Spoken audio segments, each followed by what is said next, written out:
তবু যেখান থেকে একবার চলে এসেছেন সেখানে আবার ফিরে যেতে তো খারাপ লাগবে। ওই যে আপনি বললেন যে ওখানে যারা আছে তারা আপনাকে ঠিক নাও বুঝতে পারে। ম্যাম, এই সবের থেকে কি কলেজের উন্নতিটা আপনার কাছে বড় নয়? ম্যাম, আমি আপনাকে আবার রিকোয়েস্ট করছি, বারবার রিকোয়েস্ট করছি, আপনি অন্তত আমাদের কলেজে গেস্ট লেকচারার হিসেবে জয়েন করুন।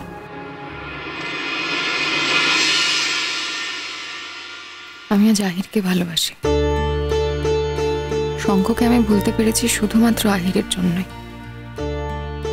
কিন্তু যদি এমন হয় যে ওই পরিবেশে গিয়ে আমি দুর্বল হয়ে পড়ি শঙ্খর প্রতি,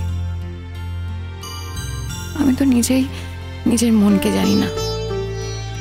কটা মানুষই বা নিজের মনকে ঠিক করে জানতে পারে? তখন কি হবে? আবার নতুন করে কোনো জটিলতার মধ্যে ঢুকে পড়বো না তো? না না না, আর কোনো জটিলতা আমার চাই না। শঙ্খ, তুমি সংসার করছো মন দিয়ে, তাই করো। আমি জানি আমিও আহিরকে ভালোবাসি, বিলিভ মি, আমি আহিরকে সত্যিই ভালোবাসি। তাই আমরা আর কেউ কারোর বৃত্তে ঢুকবো না, যে যে যার যার মতন জীবন কাটাবো। কি ভাবছো? কাজটা যদি মনে করো করবে তাহলে করবে, আর যদি মনে করো করবে না তাহলে সেটা পরিষ্কার বলে দাও। মানে শত অনুরোধেও তো তোমার ডিসিশন চেঞ্জ হবে না, কি অসুবিধা? ভাবার কি আছে? চেষ্টা,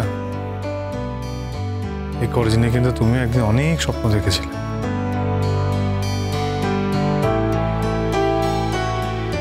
সেসব অনেক আগেকার কথা শঙ্খ। তখনকার আমি আর আজকের আমির মধ্যে অনেক অনেক পার্থক্য।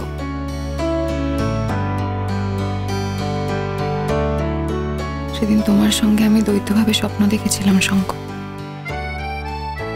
তারপর আমার ব্যক্তিগত স্বপ্নও ভেঙেছে, কলেজের স্বপ্নও ভেঙেছে। ম্যাম প্লিজ, ম্যাম আপনি কিছুদিন ভাবার সময় নিন, তারপর না হয় আমাকে জানাবেন। আপনি এই বিষয়টা একেবারে বাতিল করে দেবেন না প্লিজ। আপনি আমাকে জানান যে করবেন কি করবেন না। তুমি তো নিজেই এখনো কলেজে জয়েন করনি মোহন, তুমি কেন কলেজের হয়ে এত কথা বলছো? শঙ্খ কলেজ নিয়ে অবসেসড। ওরা আমার মধ্যে যত কথা হয় 99% কলেজ নিয়েই হয়। ও সারাক্ষণ কলেজ নিয়ে ভাবতে থাকে। ও ভাবতে থাকে কি করে আমাদের এই কলেজ দেশের মধ্যে বিখ্যাত কলেজে পরিণত হবে, দেশ বিদেশ থেকে আমাদের কলেজে ছেলেমেয়েরা পড়তে আসবে, স্ট্যান্ডার্ড ফ্যাকাল্টি হবে। আর এটা ওর স্বপ্ন, ও এটা নিয়ে সারাদিন ভাবে। আর সেইভাবে নতুন নতুন টিচাররাও আসছেন, এক একজন ব্রিলিয়েন্ট স্কলার। ম্যাম আপনিও তো কিছু কম নন। তাছাড়া এই কলেজের সঙ্গে তো আপনার একটা ইমোশনাল অ্যাটাচমেন্টও আছে, তাই না? সেই জন্য আপনাকে বারবার করে বলছি ম্যাম, আপনি প্লিজ, ঠিক আছে এখন জানাতে হবে না, দুদিন না হয় সময় নিন, দুদিন পর আমি আপনাকে ফোন করে নেব।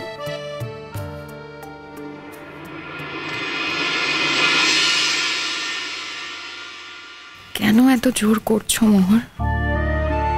আমার প্রতিরোধ একটু একটু করে ভেঙে দিচ্ছ। ভেঙে দিও না, তোমার ক্ষতি হতে পারে। আমি আর কারোর ক্ষতি করতে চাই না, আমার জন্য যেন কারোর ক্ষতি না হয়। প্লিজ প্লিজ মোহর, আর জোর করো না। ম্যাম আমি আপনাকে তাহলে দুদিন পর ফোন করছি। মোহর তাকে তুমি দুদিন পর ফোন করলে আমার থেকে যে উত্তরটা পাবে, 2 বছর পরে ফোন করলে ওই একই উত্তর পাবে। আমি এখন কোনো চাকরি করতে চাই না, আমি মন দিয়ে সংসারটা করতে চাই মোহর। ঠিক আছে চেষ্টা, 2 বছর পরেও যদি তোমার মনে হয় যে তুমি কলেজ জয়েন করবে, তুমি কিন্তু জানিও। তুমি যে আবার তোমাদের কলেজে আমাকে ফিরিয়ে নিয়ে যেতে চাইছো শঙ্খ, তোমার ভয় লাগছে না? না, আমি কেন ভয় পাবো? আমার নিজের উপর যথেষ্ট ভরসা আছে, এই কলেজের উপর ভরসা আছে। চেষ্টা, আমার ভয় পাওয়ার কোনো প্রশ্ন নেই। এই তোমাদের মধ্যে কি সমস্ত ইন্টেলেকচুয়াল হাই থটের কথাবার্তা চলছে আমি কিন্তু কিছু বুঝতে পারছি না। আমি বেসিক কথাটা বুঝতে পারছি যে চেষ্টা ওরা দুজন চাইছে যে তুমি ওই কলেজে বেসিক্যালি তোমাকে ওরা ইনভাইট করছো ওই কলেজে গেস্ট লেকচারার হিসেবে জয়েন করতে। শঙ্খ বিষয় যেটা হচ্ছে যে শ্রেষ্ঠা এখন জয়েন করতে চায় না। এখন যখন জয়েন করতে চায় না তাহলে জয়েন করবে না। যেদিন ওর মনে হবে, যেদিন শ্রেষ্ঠার মনে হবে যে হ্যাঁ ও জয়েন করতে চায়, অন্য কোথাও জয়েন করার আগে সবার ওখানে তোমাদের ওখানে জয়েন করবে, ব্যাস কথা হয়ে গেল। এক সেকেন্ড, তুমি সেটা কি করে জানলে আহির? তুমি আমার হয়ে কথা বলে দিচ্ছ? না আমি একদম তোমার হয়ে কথা বলছি না, তুমি রাগ করো না প্লিজ। আমি কেন তোমার হয়ে কথা বলবো? দেখো মোহর একটা ব্যাপার আসলে ধরে ফেলেছে যে তুমি অন্য কোথাও চাকরি করছো না, এই কলেজে না করলে অন্য কোথাও করবে না, তাই সেটা মোহর ধরে ফেলেছে। না না আমি শেষ করি। সেটা হচ্ছে যে অদ্ভুত কন্ট্রাডিকশন, আবার এই কলেজ থেকে যখন তুমি অফার করা হচ্ছে সেইটাও তুমি অভিমানবশত বলছো করবো না।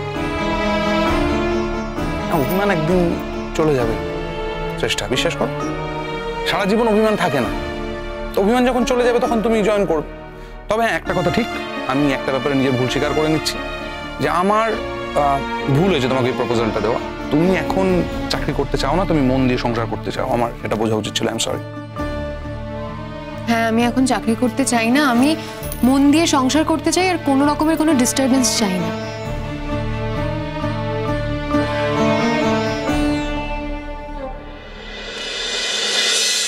দেখ না শ্রমনা যদি এই বাড়িতে আসে। হ্যাঁ আন্টিকে নিয়ে এসো এ বাড়িতে। আমি তো বলছি আন্টি এ বাড়িতে এলেই আমি ভালো হয়ে যাব।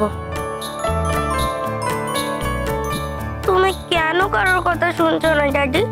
তুমি খুব দুষ্টু ছেলে হয়ে গেছো। আচ্ছা ঠিক আছে, তুমি ঘুমাও এখন। না আমি এখন ঘুমাবো না, আমি ঘুমালেই তুমি চলে যাবে। তুমি চলে যাও, আন্টিকে এখানে দিয়ে যাও। তুমি আন্টিকে এত ভালোবাসো? আমি আন্টিকে খুব ভালোবাসি ড্যাডি। কেন রে, আন্টিকে এত ভালোবাসিস কেন? আন্টি তো খুব ভালো।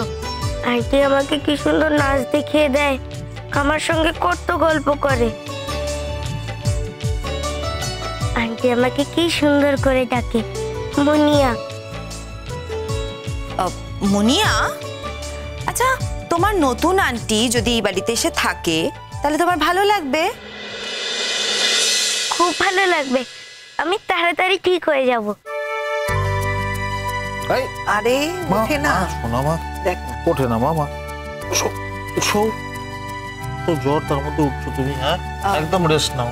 আচ্ছা মুনিয়া, ধরো তোমার নতুন আন্টি এই বাড়িতে এসে চিরকালের মতো থেকে গেল, কোনো দিনই আর না গেল, তাহলে? তাহলে তো খুব ভালো হবে। আমি আন্টিকে অনেক ক্যান্ডি দেব। আন্টি আমাদের বাড়িতেই থেকে যাবে, আর কোনোদিনই যাবে না। আন্টিও আমাকে ভালোবাসবে, আর আমিও আন্টিকে খুব ভালোবাসবো। আরে তুই আন্টিকে মা বলে ডাকবি?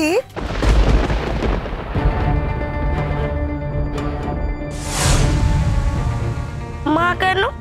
আমি আন্টিকে মা বলে ডাকবো কেন? আন্টি বলেই ডাকবো।